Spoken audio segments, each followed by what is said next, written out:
Endoscopic reconstruction of complete post-radiation esophageal and neopharyngeal obliteration.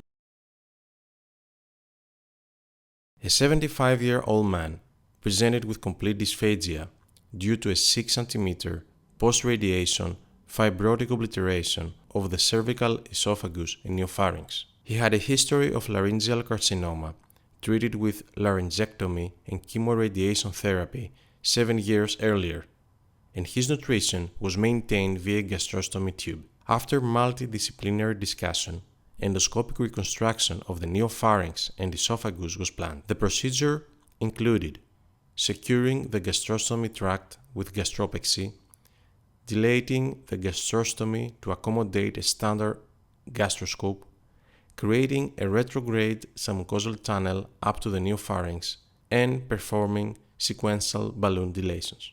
Endoscopic gastropexy was achieved using a double needle device under endoscopic guidance, introducing a 6 mm endoscope through the gastrostomy. 4 sutures were placed to stabilize the tract. 3 weeks later, the gastrostomy site was dilated to 18 mm, allowing retrograde insertion of a 9 mm gastroscope toward the distal end of the atretic segment. A mixture of normal saline and indigo carmine was injected and fibrotic tissue was dissected using a needle-type knife in endocut mode, while loose adhesions were treated in spray coagulation mode. Step by step, a new lumen was created without fluoroscopic guidance, as the dissection plane was clearly identified endoscopically by following the axis of the mast layer.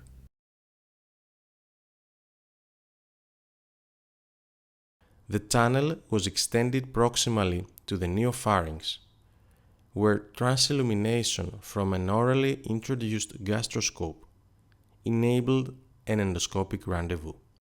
The light of the retrograde endoscope was intermittently turned off to verify that the dissection axis remained aligned with the antegrade endoscope.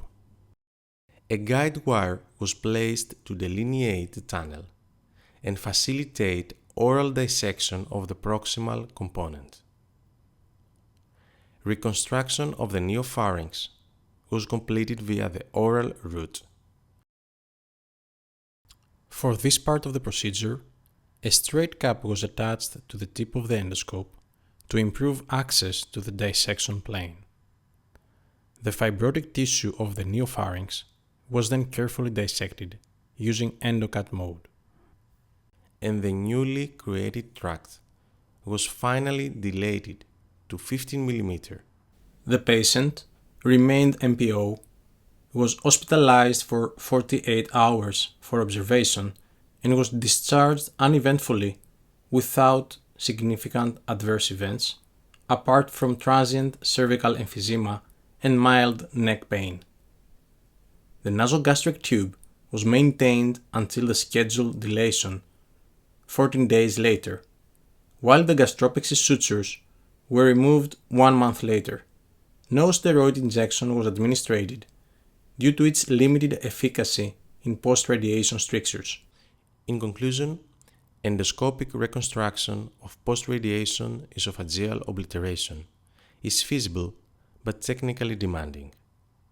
Key factors for a safe and successful outcome include pre-procedural gastropexy to prevent perforation, transillumination guidance for proximal orientation, and long-term sequential dilations to maintain the newly created lumen.